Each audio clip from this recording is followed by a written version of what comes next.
الحمد لله رب العالمين والعاقبة للمتقين والصلاة والسلام على سيد الأنبياء والمرسلين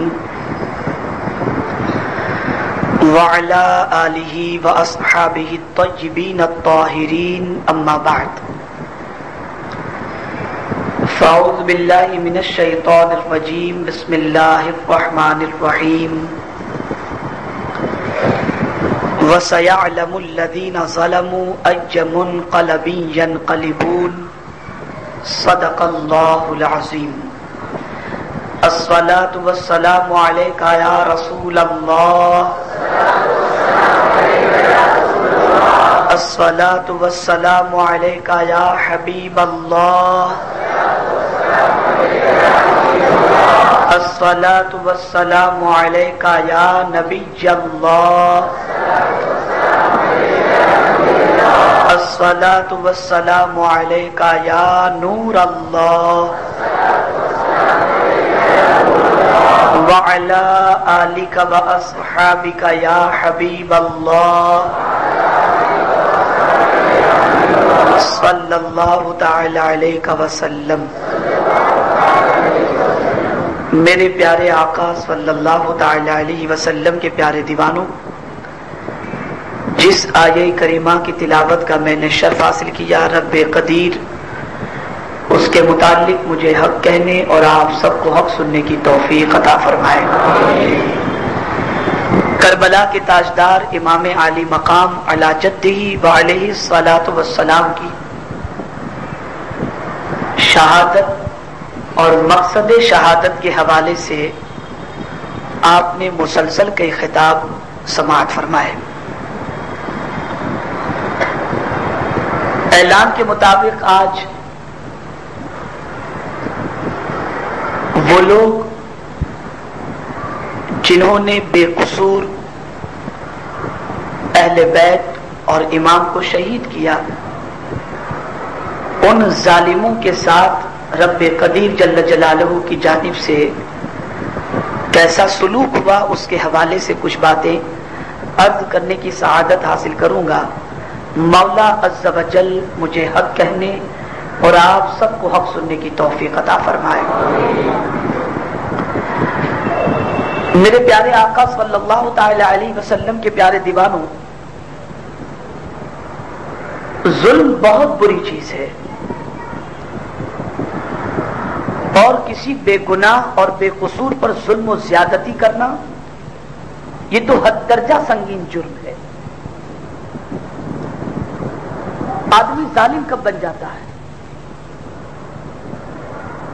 تو میرے پیارے آقا صلی اللہ علیہ وسلم کے پیارے دیوانوں، اگر اس کے پاس فوج کی کثرت ہو، آسائش کی ساری چیزیں موجود ہوں، اقتدار اس کے ہاتھ میں ہو، اور وہ اپنی کوئی بات منوانا چاہتا ہو، اور مد مقابل کوئی ایسا ہو جس کے پاس مادی طاقت کے بلبوتے پر مقابلے کی قوت نہ ہو، تو انسان پھر ظالم بن جاتا ہے اور اپنی بات منوانے کے لیے وہ اپنی طاقت کو استعمال میں لاتا ہے۔ ظلم کسے کہتے ہیں اور ظلم کی ڈیفینیشن، ظلم کی تعریف کیا فرمائی گئی؟ تو فرمایا گیا وضع الشیء علی غیر محلہ، کسی چیز کو اس کے غیر محل پر رکھ دینا، اس کو ظلم کہتے ہیں۔ مثال کے طور پر اللہ نے جس کام کے لیے ہمیں پیدا کیا ہے، اس کام کی بجائے وہ کام کرنا جس کے لیے اس نے پیدا نہیں کیا، تو یہ گویا ہم نے ظلم کیا، اور ایسے کرنے والے کو بھی قرآن ظالم کہتا ہے۔ آیا قرآن مقدس میں رب نے روکا ہے اپنے بندوں کو اپنے وجود پر ظلم کرنے سے۔ ایسا نہیں ہوتا کہ انسان کسی پر بھی ظلم، کسی پر ہی ظلم کرتا ہے۔ آج کل تو انسان خود اپنے وجود پر ظلم کرتا ہے۔ کیسے ظلم کرتا ہے؟ ہاتھ اللہ نے دیے، طاقت بھی دی، آنکھ اللہ نے دی، طاقت بھی دی، پیر اللہ نے دیے، طاقت بھی دی، تو اب ہاتھ پیر اور اپنے وجود کو بندہ رب کی شریعت کے مطابق نہیں اپنی طبیعت کے مطابق استعمال کرتا ہے اور اللہ کے حکم کے خلاف استعمال کرتا ہے تو وہ اپنی جان پر ظلم کیا. قرآن کہتا ہے یا ایھا الذین آمنوا قوا انفسکم، اے ایمان والو اپنے آپ کو بچاؤ. کس چیز سے بچاؤ؟ وَأَهْلِكُمْ، اور اپنے اہل و عیال کو بچاؤ. کس چیز سے بچاؤ؟ تو قرآن کہتا ہے نارا، جہنم کی آگ سے بچاؤ. اب یہ جہنم کی آگ کی طرف بندہ کیسے جائے گا؟ اور وہ اگر چاہے کہ دنیا میں اس نے جو کچھ جرم کیے ہیں اور اپنی ذات پر جو اس نے ظلم کیا ہے اللہ اس کے ظلم کو معاف فرما دے اور اس کی کوتاہی کو درگزر فرما دے، تو پھر قرآن کہتا ہے وَلَوْ أَنَّهُمْ إِذْ ظَلَمُوا أَنفُسَهُمْ، یہ لفظ ظلم آیا.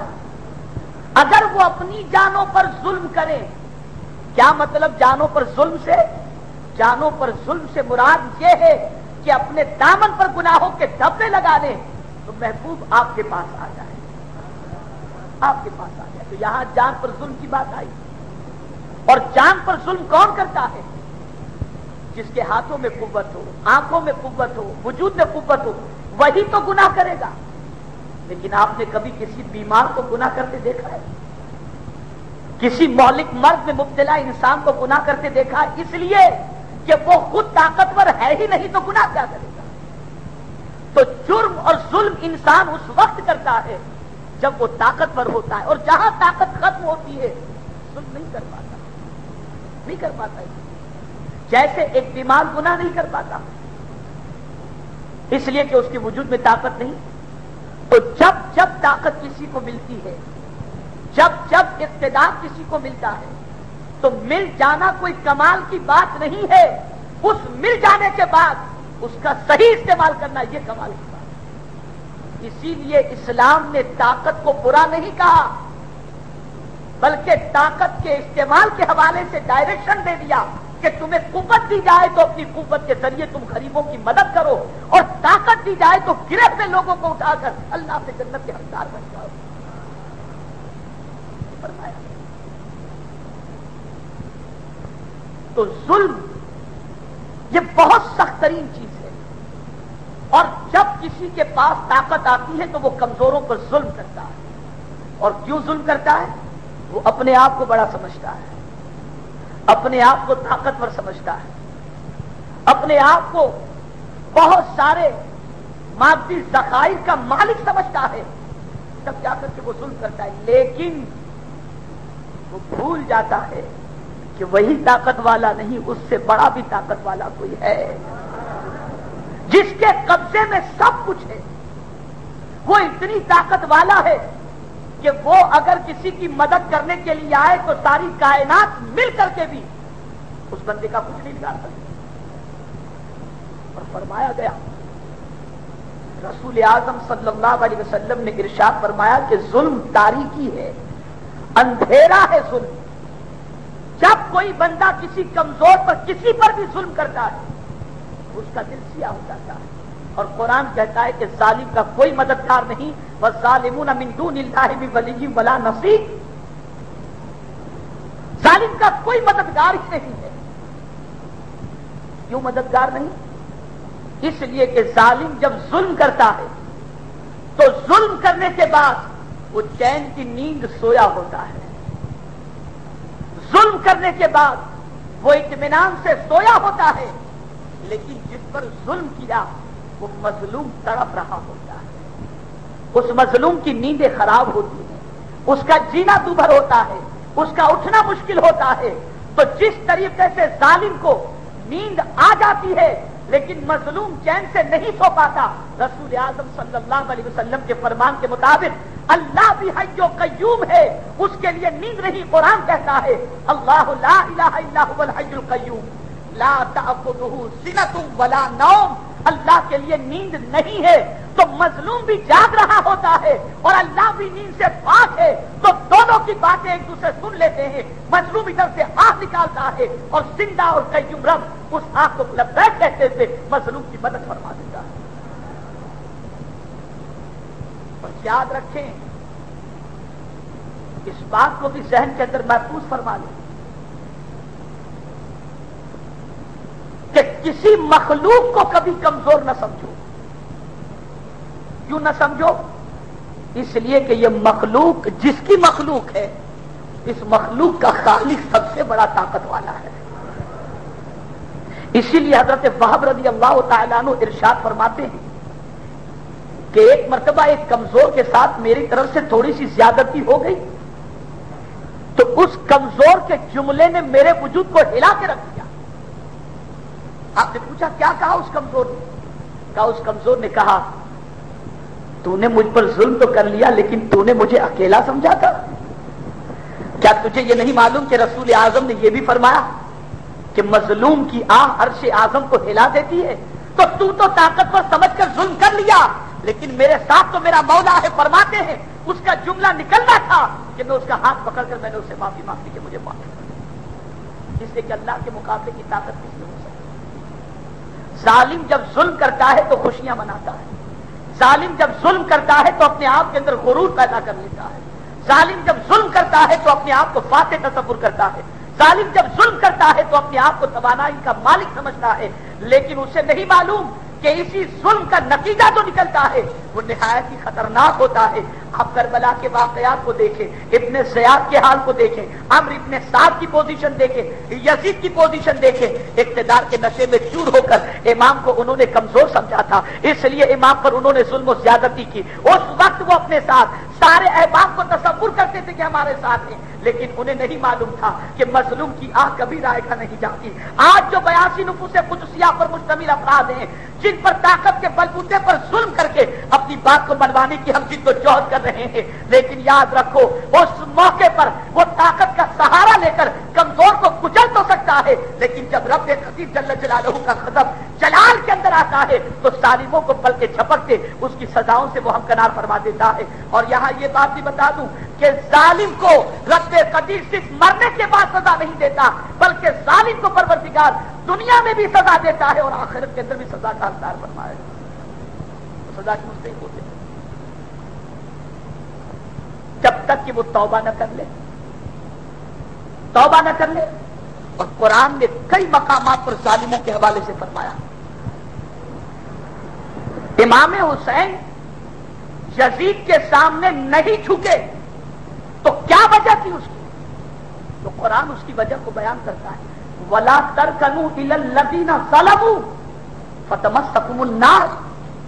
جن لوگوں نے ظلم کیا ہے ان کی طرف مت جھکو ورنہ تم کو بھی آگ چھو لے گی. ایسا نہ سمجھنا کہ ظالم کی طرف تم جھک گئے تو تمہارا کچھ نہیں بگڑے گا، منع فرمایا مت جھکو ظالم کی طرف، ورنہ جو ظالم کا انجام ہوگا وہی تمہارا. اور قرآن نے صراحت سے فرما دیا ان اللہ لا یہدی القوم الظالمین، بے شک اللہ ظلم کرنے والی قوم کو ہدایت نہیں عطا فرماتا. اور ایک مقام پر فرمایا ان اللہ لا یحب الظالمین، بے شک اللہ ظلم کرنے والوں سے محبت نہیں فرماتا. اور جو لوگ ظلم کرتے ہیں ان ظالموں کی طرف ان کے ظلم کا جواب دنیا ہی کے اندر رب قدیر پلٹ کر عطا فرماتا ہے. اور نتیجہ یہ ہوتا ہے کہ جو کل تک اقتدار کے نشے میں چور ہو کر کمزوروں پر ظلم کرتے تھے اسی ظلم کا بدلہ مولا اس طریقے سے عطا کرتا ہے کہ لمحہ ایسا بھی آتا ہے کہ وہ بے بس ہوتے ہیں اور ان سے بڑی طاقت والا کوئی شخص انہیں کچل کر کے رکھ دیتا ہے. اسی لیے قرآن نے کہا سَيَعْلَمُ الَّذِينَ ظَلَمُوا أَيَّ مُنْقَلَبٍ يَنْقَلِبُونَ. یہ قلب سے بنا ہے منقلب، اور اس کے معنی ہوتا ہے پھرنا. یہ قلب کو قلب اس کے لیے کہتے ہیں یہ ایک جگہ ٹھہرتا ہی نہیں، اس کا حال بدلتا ہی رہتا ہے نا. قلب کا حال بدلتا ہی رہتا ہے، کبھی کہاں کبھی کہاں، کبھی کس پوزیشن میں کبھی کس پوزیشن میں. تو فرمایا گیا وَسَيَعْلَمُ الَّذِينَ ظَلَمُوا، ان قریب جان لیں گے وہ لوگ جنہوں نے ظلم کیا. أَيَّ مُنْقَلَبٍ يَنْقَلِبُونَ، کہ کس طریقے سے پلٹایا جائے گا. پلٹانے والا پلٹائے گا. یعنی جو ظلم جنہوں نے کیا ہے وہ دیکھیں گے کہ اس ظلم کا معاملہ پلٹ کر ان کی طرف کیسے آئے گا. آج تو اقتدار کے نشے میں چور ہو کر انہوں نے ظلم کیا ہے، لیکن وہ بھول گئے کہ ظالموں کا کوئی مددگار نہیں، اور مظلوم کا مددگار اللہ بھی ہے اور اس کے رسول صلی اللہ علیہ وسلم. اسی لیے سرکار نے فرمایا کہ مظلوم کی آہ سے بچو، اس لیے کہ مظلوم کی آہ عرش کو ہلا دیتی ہے. اب یہاں اللہ کی سنت کی طرف ہم اپنی توجہ لے چلے.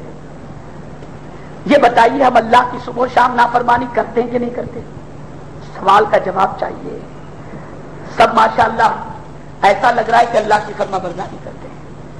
اللہ کی فرما برداری کرتے ہیں، مختصر ہوتی ہے. نافرمانی صبح و شام ہوتی ہے یا نہیں ہوتی؟ ہوتی ہے نا. اللہ طاقت والا ہے یا نہیں ہے کہ نہیں؟ اتنی قوت والا ہے کہ اللہ اکبر. قرآن کہتا ہے کن فیکون، اذا اراد شیئا ان یقول له کن فیکون. اللہ جب کسی چیز کا ارادہ فرماتا ہے، فرماتے ہو جا، وہ چیز ہو جاتی ہے. اسے کسی کی ضرورت ہے نہیں کہ بھئی تم آ جاؤ، تم اور ہم سب مل کر کے کوئی چیز نہیں. اذا اراد شیئا ان یقول له کن فیکون. جب اللہ کسی چیز کا ارادہ فرماتا ہے تو وہ فرماتا ہے ہو جا، وہ چیز ہو جاتی ہے اور ہر چیز ہو جاتی ہے. اور لفظ شے فرما کر رب نے فرما دیا کہ ہر چیز اس کے حکم کی تابع ہے، اور ہر چیز کی کیفیت بھی قرآن نے بیان فرما دی. وَإِن مِّن شَيْءٍ إِلَّا يُسَبِّحُ بِحَمْدِهِ. ہر چیز اللہ کی تسبیح کے اندر لگی ہوئی ہے، اللہ کی حمد و ثنا.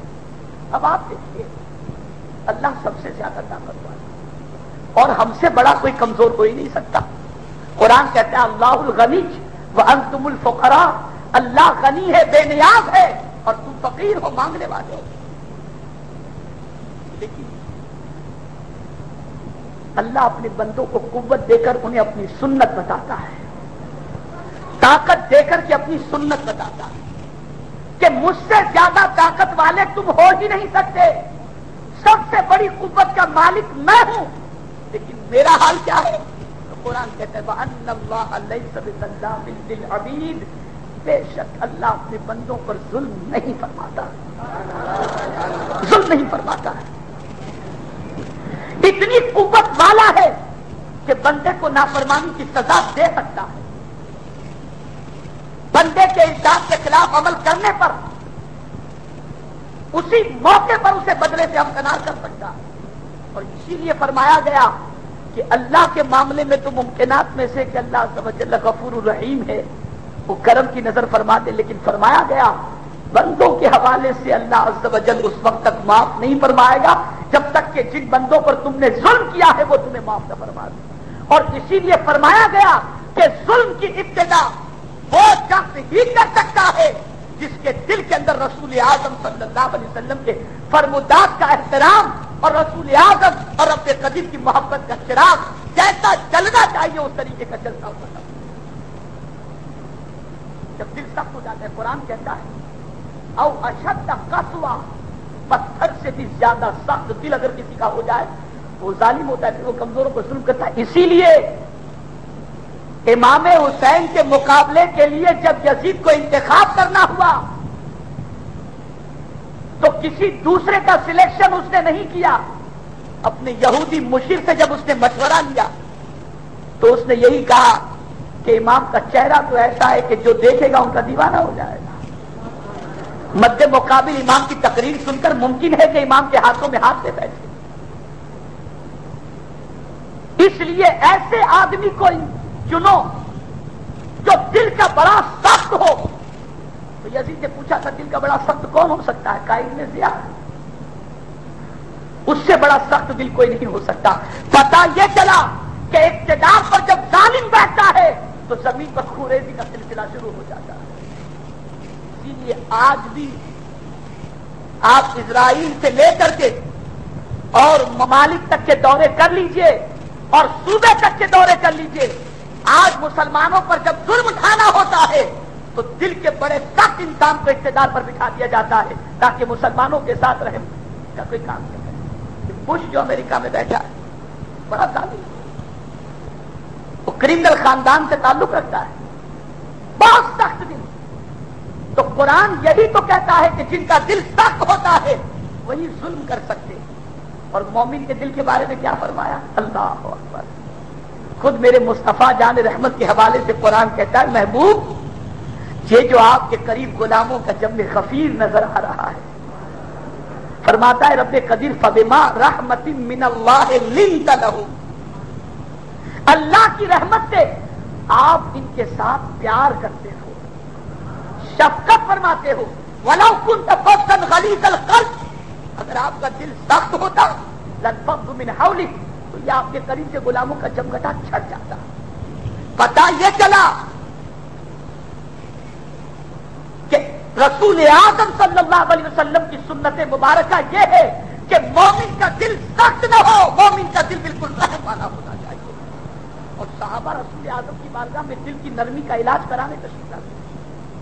ایک صحابی حاضر ہوئے، عرض کرنے لگے یا رسول اللہ صلی اللہ علیہ وسلم مجھے محسوس ہوتا ہے کہ میرا دل بہت سخت ہے، میری آنکھوں سے جلدی آنسو نہیں نکلتے، سرکار کو علاج فرمائے۔ اللہ اکبر، آقا کائنات فرماتے ہیں کسی یتیم کے سر پر ہاتھ پھیر دو تمہارا دل نرم ہو جائے گا، کسی یتیم کے سر پر ہاتھ پھیر دو تمہارا دل نرم ہو جائے گا۔ پتہ یہ چلا کہ صحابہ دل کی نرمی کے لیے رسول اعظم کی بارگاہ میں آتے ہیں، دل کی نرمی کے لیے۔ اور یہ بھی یاد رکھو جو ظالم ہوتا ہے اس کے دل میں ہدایت قبول کرنے کی صلاحیت بھی نہیں ہوتی۔ تو میرے پیارے آقا صلی اللہ تعالی علیہ وسلم کے پیارے دیوانوں، اللہ قوت دے، طاقت دے تو کیا کرنا چاہیے؟ تو قرآن نے بتایا احسن کما احسن اللہ الیک، احسان کرو تم کمزوروں پر، لوگوں پر جس طریقے سے اللہ نے تم پر احسان فرمایا، جس طریقے سے اللہ نے تم کمزوروں پر احسان فرمایا، طاقت والا ہو کر تم پر احسان فرمایا ہے۔ جب تمہیں کوئی قوت ملے اور تم کسی اقتدار کے منصب پر فائز ہو جاؤ، تم اگر بڑے بنا دیے گئے تو تمہاری بھی ذمہ داری یہ ہے کہ تم بھی احسان کے سلسلے کو جاری رکھو۔ اور رب فرماتا ہے ان اللہ یحب المحسنین، کہ بے شک اللہ احسان کرنے والوں سے محبت فرماتا ہے۔ اسی لیے اللہ کے برگزیدہ بندے بہت ڈرتے تھے، بہت ڈرتے تھے، چیونٹی پر بھی ظلم کرنے سے ڈرتے تھے۔ ایک بزرگ تھے، رات کے وقت اپنے گھر میں تشریف فرماتے، ٹھنڈی کا موسم تھا، تو آٹے کی گولی جو تھی آٹا خالی کرنے کے بعد وہ خالی گولی کو انہوں نے اپنے گھر کے دروازے کے باہر رکھ دیا۔ اب اس گولی میں کچھ آٹا تھا، پھر انہوں نے اندر لیا، گھر میں پھر جا، ٹھنڈی کا موسم تھا، انہوں نے گھر میں رکھ لیا۔ اب اس آٹے کی خالی گولی میں سے کچھ چونٹیاں نکلی اور چونٹیوں نے کاٹنا شروع کر دیا۔ اب اس اللہ والے کی نیند خراب ہوئی، جلال میں آ گئے، کہا چونٹیاں کاٹ رہی ہیں۔ انہوں نے ان چونٹیوں کو پھر اس گونی کے اندر جیسے تیسے کر کے آگے پیچھے کر کے جتنی چونٹیاں اس گونی کے اوپر آ سکتی تھی انہوں نے لی، اور لینے کے بعد اس گونی کو دروازے کے باہر انہوں نے رکھ دیا اور دروازے کو بند کر دیا۔ اب اللہ والوں کا دل زندہ ہوتا ہے نا، دل زندہ ہوتا ہے، جیسے بستر پر لوٹے تو نیند غائب، بستر پر لیتے تو نیند غائب ہو گئی۔ زمین اندر سے کہہ رہا تھا تو طاقت والا تھا، چونٹی کے پاس کوئی قوت نہیں تھی، تو ٹھنڈی کے اندر گھر کو بند کر کے اطمینان سے سو رہا ہے، جبکہ تو چونٹی سے زیادہ طاقت والا ہے۔ چونٹیاں کمزور ہیں، تجھے تھوڑی سی تکلیف پہنچائی، تو نے سیدھا لے جا کر انہیں باہر چھوڑ دیا، وہ ٹھنڈی کو کہاں سے برداشت کر سکیں گی؟ اگر قیامت میں تیری شکایت ان چونٹیوں نے رب سے کر دی تو کیا ہوگا؟ بس نیند گئی، گئے، پھر وہ گونی اس پہ پھر چونٹی جو جمع کرنی تھی جمع کیے، اور پھر لا کر ان چونٹیوں کو اپنے گھر میں رکھا، اور جو آٹا اس کے اندر تھا وہ تو تھا ہی، ان کے پاس جو آٹا تھا اس آٹے میں سے ان چونٹیوں کو کھلانا شروع کر دیا۔ ایسا لگ رہا تھا جیسے چونٹیوں کی خدمت میں انہوں نے پوری رات اپنی تمام فرما دی۔ ندا آتی ہے میرے بندے، تیری زندگی کی ساری عبادت ایک طرف اور میری کمزور مخلوق پر مہربانی کا یہ رویہ ایک طرف، سن لے ان کمزور پر احسان کرنے کے عوض میں تجھے جنت کے اعلیٰ طبقے کے اندر جگہ عطا کی جاتی ہے۔ اسی لیے فرمایا گیا بہت سارے لوگ جب طاقت آ جاتی ہے تو کمزوروں کی زمینیں چھین لیتے ہیں، یتیموں کا مال چھین لیتے ہیں۔ قرآن نے منع فرمایا یاکلون اموال الیتامی ظلما انما یاکلون فی بطونہم نارا. وہ لوگ جو یتیموں کا مال ظلم کر کے حاصل کر لیتے کھا لیتے ہیں وہ اپنے پیٹ کے اندر یتیموں کا مال نہیں ڈالتے, جہنم کی آگ کو ڈالتے. اور جس نے کسی کی زمین طاقت کے بلبوتے پر حاصل کر لی, قبضہ کر لیا, تو میرے آقا صلی اللہ علیہ وسلم فرماتے ہیں کل بروز قیامت اس ایک ٹکڑے زمین کے عوض کے اندر اس کے گلے کے اندر 7 طبق زمین کے جہنم کے اس کے گلے کے اندر ڈالے جائیں گے. تو میرے پیارے آقا صلی اللہ علیہ وسلم کے پیارے دیوانوں, اللہ نے ظالموں کا انجام دنیا ہی میں دکھایا ہے. یزید نے ظلم کیا, اس کا انجام بھی دنیا نے دیکھا. عمرو ابن سعد نے ظلم کیا, زیادہ عرصہ بھی نہیں گزرا تھا, 3 سال کے عرصے کے اندر ہی مختار ثقفی نے جو ہے وہ ہر ایک کو بلا بلا کر اس نے تہہ دیکھ کیا, جیسا جرم تھا ویسی سزا اس کی.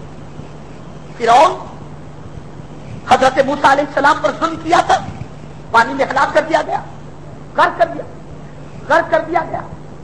نمرود کا حال, اور یہ بھی یاد رکھو, یہاں یہ بھی ایک نقطہ سمجھنے کے لائق ہے, جب کسی کو بڑا اقتدار دیا جاتا ہے اور وہ طاقت کے نشے میں چور ہو کر جب کمزوروں پر ظلم کرتا ہے تو رب جب اسے ہلاک کرنا چاہتا ہے تو کسی بڑی فوج کے ذریعے نہیں کرتا, معمولی چیز کے ذریعے. نمرود بہت طاقتور تھا, ایک مچھر کے ذریعے اسے ہلاک کر دیا گیا, مچھر کے ذریعے ہلاک کیا گیا. فرعون کو پانی کے اندر غرق کر دیا گیا. اس طریقے سے آپ دیکھتے چلے آئیں تو جتنے بڑے بڑے ظالم تھے سب کو رب قدیر جل جلالہ نے جب ہلاک فرمایا تو معمولی چیزوں کے ذریعے ہلاک فرما کر یہ بتا دیا کہ سنو, میری عطا کردہ قوت کا غلط استعمال کرو گے تو تمہارا انجام یہی ہوگا. اب اس کے برخلاف آپ دیکھو, طاقت میرے رسول کو رب نے عطا فرمائی, کتنی بڑی طاقت عطا فرمائی, ستارے سے چاند کو چیر دیا, سورج کو پلٹا دیا, انگلیوں کے پانی کے چشمے جاری فرما دیے. اب یہ رسول فاتح مکہ بن کر مکے میں آ رہے ہیں. وہ پیاس, وہ پریشانی جو مکے کی زمین پر سرکار صلی اللہ علیہ وسلم کو کعبے کی دیوار کے سائے میں لوگ نماز پڑھنے نہیں دیتے تھے, سب سامنے موجود. اب آقا ایک فاتح مکہ بن کر کے داخل ہوئے ہیں, کسی کی ہمت نہیں تھی کہ رسول اعظم کو سماعت کرنے سے روک سکتے. کتنا سنہرا موقع تھا, کتنا سنہرا موقع. لیکن تاریخ بتاتی ہے کہ جب حضور صلی اللہ علیہ وسلم نے ان لوگوں سے خود ہی دریافت فرمایا کہ بتاؤ میرے بارے میں تمہارا کیا خیال ہے, تو انہوں نے کہا کہ آپ کی شان تو مہربانی کرنے والی شان ہے, آپ تو رحمت والے رسول بن کر کے آئے تھے. بعض لوگوں نے یہ سمجھا تھا کہ سرکار صلی اللہ علیہ وسلم ان کو قید کریں گے, سزائیں دیں گے. قربان جائیے اللہ کے رسول صلی اللہ علیہ وسلم نے راحت کے ساتھ فرما دیا, آج کا دن تمہارے ساتھ بدلہ لینے کا دن نہیں ہے, الیوم یوم المرحمہ, آج کا دن تو تم پر مہربانی کرنے کا دن ہے. سرکار کے ظلم کا بدلہ نہیں. یہاں کی بات واضح طور پر سمجھ میں آتی ہے کہ اسلام کے حوالے سے جو غلط پروپیگنڈا کیا جا رہا ہے دہشت گردی کا, وہ بالکل غلط ہے. اسلام تو امن کا مذہب ہے اور کمزوروں کی دستگیری کرنے والا ہے. آپ مولا کائنات کو دیکھو نا, سیدنا فاروق اعظم کو دیکھو. سیدنا فاروق اعظم رضی اللہ تعالیٰ عنہ جب مسجد نبوی شریف کے مصلی پر تھے اور آپ کے اوپر جب تیر چلایا گیا اور زخمی حالت کے اندر آپ جب مصلی پر گرے تو ارشاد فرماتے ہیں یہ بتاؤ مجھ پر حملہ کرنے والا کون تھا؟ جواب دینے والوں نے جواب دیا حضور مسلمان نہیں تھا. کہا الحمدللہ. لوگوں نے پوچھا حضور یہ سوال پوچھنے کی وجہ؟ ارشاد فرماتے ہیں اگر کسی مسلمان نے کسی کے بہکاوے میں آ کر اگر مجھ پر حملہ کیا ہوتا تو مجھے افسوس ہوتا کہ میرے قتل کے عوض میں وہ جہنم میں چلا جاتا, اور میں کسی مسلمان کو جہنم میں جلتا بند نہیں دیکھ سکتا ہوں۔ کائنات رضی اللہ تعالیٰ عنہ جب ان پر نماز کی حالت میں وار ہوا اور اس کے بعد ظلم کرنے والا، وار کرنے والا جب پکڑا گیا اور حضرت مولا کائنات رضی اللہ المولا تبارک و تعالیٰ عنہ کو جب افاقہ ہوا اور آپ کی خدمت میں جب شربت پیش کیا گیا تو امام کی نظر، مولا کائنات کی نظر حملہ کرنے والے پر پڑی۔ فرماتے علی یہ کبھی پسند نہیں کر سکتا کہ سامنے موجود شخص پیاسا ہو اور علی اسے پی لے، پہلے میرے مجھ پر حملہ کرنے والے کو پلاؤ، اس لیے کہ ظلم کرنے والا مظلوم سے زیادہ پیاسا ہوا کرتا ہے۔ ظالم تھا، شربت کا پیالہ پیش کیا گیا، اس نے کہا مجھے نہیں پینا۔ مولا کائنات فرماتے ہیں اگر آج یہ پیالہ پی لیتا تو ممکنات میں سے ہے کہ کل رسول اعظم کے ہاتھوں سے حوض کوثر میں پلواتا۔ اس سے بڑا رحم کا مظاہرہ کہاں ہو سکتا ہے اور کون کر سکتا ہے؟ پتہ یہ چلا اسلام جو تعلیم دے رہا ہے نا، یہی تعلیم دے رہا ہے کہ جب تمہیں اللہ طاقت دے تو کمزوروں پر ظلم نہ کرو، اور یاد رکھو جب جب طاقت پر کمزور پر ظلم کرے گا اسے اس کے ظلم کا بدلہ رب ضرور عطا فرمائے گا۔ اس لیے فرمایا گیا کہ ظلم سے پرہیز کرو۔ تاریخ گواہ ہے، بظاہر تو اس وقت امام حسین کو شہید کر کے چند دنوں تک انہوں نے جشن فتح منا لیا ہوگا، لیکن وہ خوشی ان کی زیادہ دنوں تک نہ چل سکی، اور 3 سال کے عرصے کے اندر ہی سارے ظالم اپنے ظلم کی سزا پا چکے، لیکن میرے امام نے دامن صبر تھام کر کے اس طریقے سے اپنے مولا کی بارگاہ میں سر کا نذرانہ پیش کیا کہ ان کی یاد آج بھی بنائی جا رہی ہے اور قیامت تک بنائی جاتی رہے گی۔ امام نے اللہ کی سنت پر عمل کیا۔ کس کی سنت پر عمل کیا؟ اللہ کی سنت۔ تو اللہ کی سنت کیا تھی؟ امام تو نوجوانان جنت کے سردار تھے نا، بولو بھائی، ہے نا؟ نوجوانان جنت کے سردار امام، لیکن اتنے بڑے منصب پر فائز ہونے والے امام کیا اللہ عز و جل سے یہ دعا کر دیتے کہ مولا 2-4 پہاڑوں کو ان کے اوپر گرا دے، تو کیا رب ان کی دعا کو قبول نہ کرتا؟ یقیناً کرتا، یقیناً رب قدیر ان کی دعا کو قبول فرماتا۔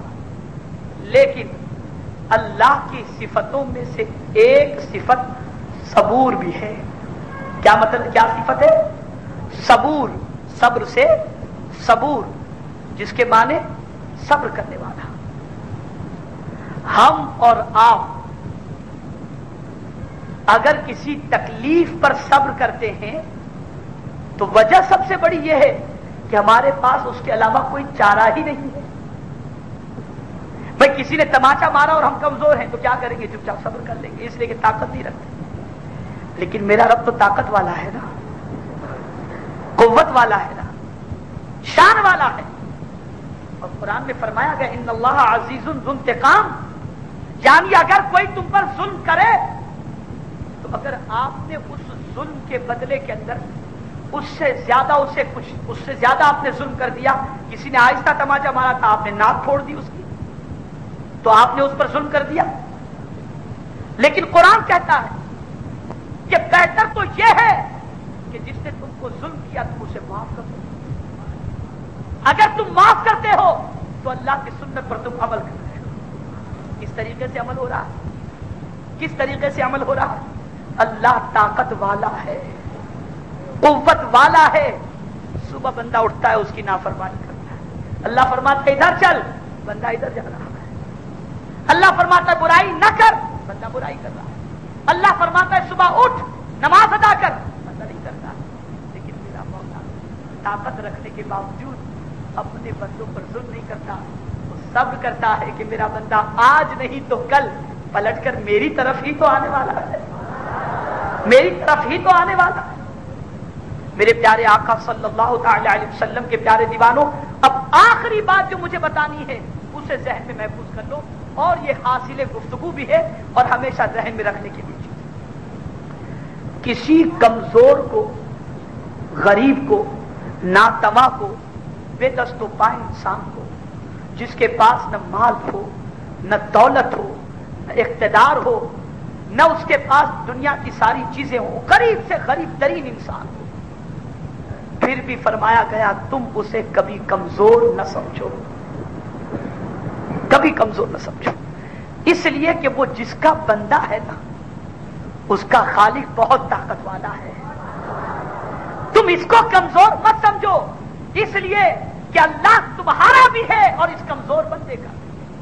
اور اسی لیے فرمایا گیا کہ گنہگار اور نیکوکار کا فرق یہ ہے کہ نیکوکار جب اللہ کو پکارتا ہے تو ایک بار لبیک فرماتا ہے، گنہگار پکارتا ہے تو 2 بار لبیک فرماتا ہے.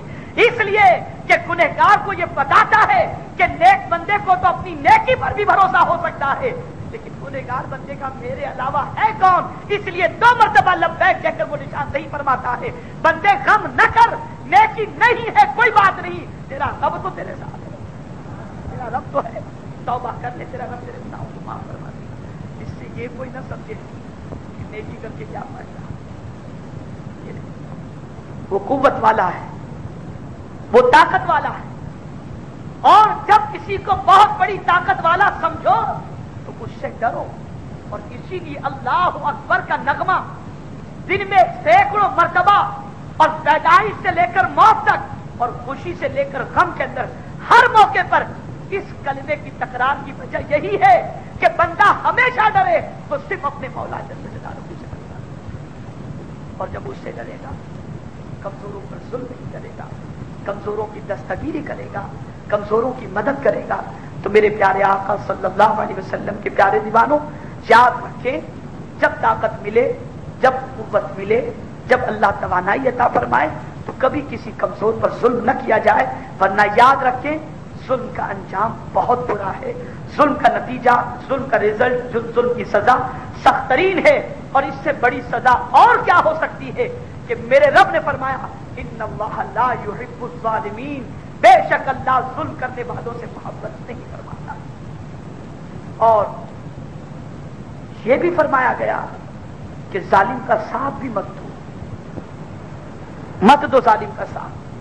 جیسا کہ قرآن میں رب نے فرمایا ولا ترکنوا الی الذین ظلموا، جھکنے سے مراد کیا ہے؟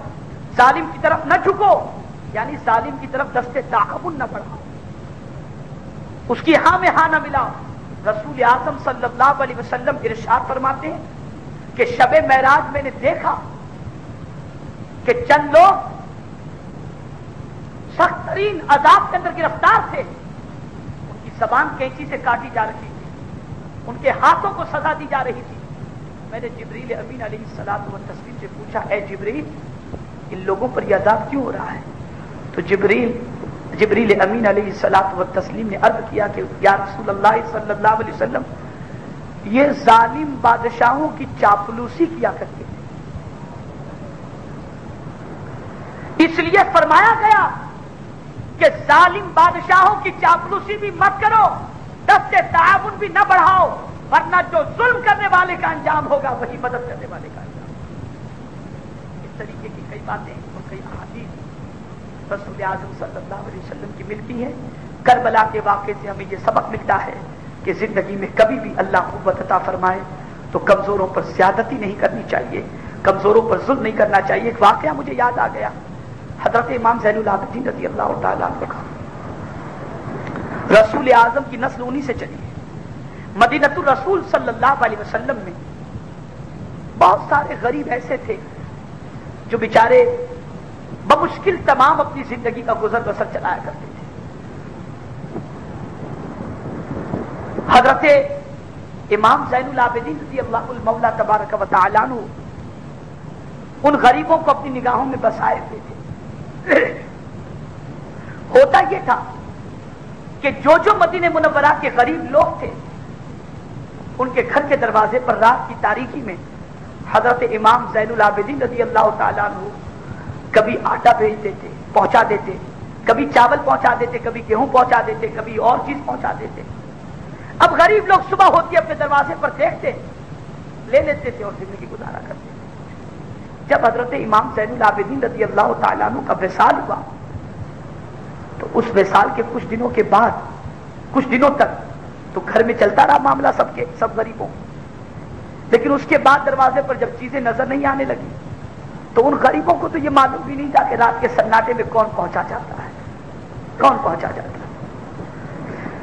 کچھ دن گزرے، تذکرے شروع ہو گئے، پتہ نہیں رات کے وقت کوئی ہمارے گھر کے دروازے پر آٹا رکھ جاتا تھا، چاول رکھ جاتا تھا، لیکن ہم اب پریشان ہیں، گھر میں چولہا نہیں جل رہا ہے اور اب ہمارے گھر کے دروازے پر کوئی رکھ کر نہیں جا رہا۔ ہمیں تو ایسا لگتا ہے کہ شاید امام زین العابدین ہی ہوں گے جو رات کے سناٹے میں ہمارے گھر کے دروازے پر چھوڑ کر جاتے ہوں۔ لوگوں نے کہا بالکل صحیح کہہ رہے ہو۔ اور امام زین العابدین رضی اللہ تعالیٰ عنہ کے گھر والے جب یہ سنے تو برجستہ پکار اٹھے، سچ کہہ رہے ہو، یقیناً امام زین العابدین تمہارے گھر پر پہنچاتے ہوں گے، اس لیے کہ ان کے وصال کے بعد جب ہم نے ان کو غسل دیا تو ان کی پیٹھ پر ہم نے گونی کے نشانات دیکھے تھے۔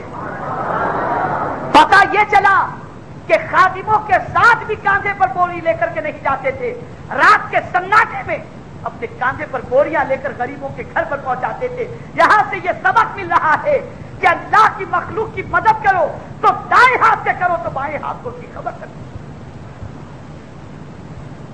اللہ کو بندے کو مدد کرنی چاہیے، غریبوں کی طرف سے تعاون بڑھانا چاہیے۔ اور سرکار مدینہ راحت قلب و سینہ صلی اللہ علیہ وسلم نے ارشاد فرمایا، جس کسی نے میری امت میں سے کسی کی دنیا کی ایک پریشانی دور فرمائی، مولا قیامت میں اس کی پریشانی کو دور فرمائے گا۔ تو اللہ قوت دے تو غریبوں کا استحصال نہیں ہونا چاہیے، غریبوں پر ظلم نہیں ہونا چاہیے، کمزوروں پر ظلم نہیں ہونا چاہیے، اور جو ظلم کرے آپ گھبراؤ نہیں، آپ میں طاقت نہیں ہے بدلہ لینے کی، اللہ کے حوالے کر دو۔ میرا رب فرماتا ہے ان اللہ عزیز ذو انتقام، بے شک اللہ بہترین بدلہ لینے والا ہے، وہ انتقام لینے والا ہے۔ اگر آپ دنیا کی باقی طاقتیں متحد ہو کر عراق کو مٹانا چاہتی ہیں تو ہم کہتے ہیں عراق میں رہنے والے مسلمان نے کسی اور کو اپنا رب نہیں مانا ہے، اللہ کو اپنا رب مانا ہے جو سب سے بڑی قوت والا ہے، اور جب وہ انتقام لے گا تو اس کی پکڑ سے دنیا کی کوئی طاقت بچ نہیں سکتی۔ اللہ ہمیں وہ دن دکھائے کہ دشمنان اسلام اللہ کے قہر و غضب کے شکار ہو، اور رب قدیم مسلمانوں کی مدد فرمائے اور مسلمانوں کو عروج عطا فرمائے۔ وما علینا الا البلاغ المبین۔ السلام علیکم۔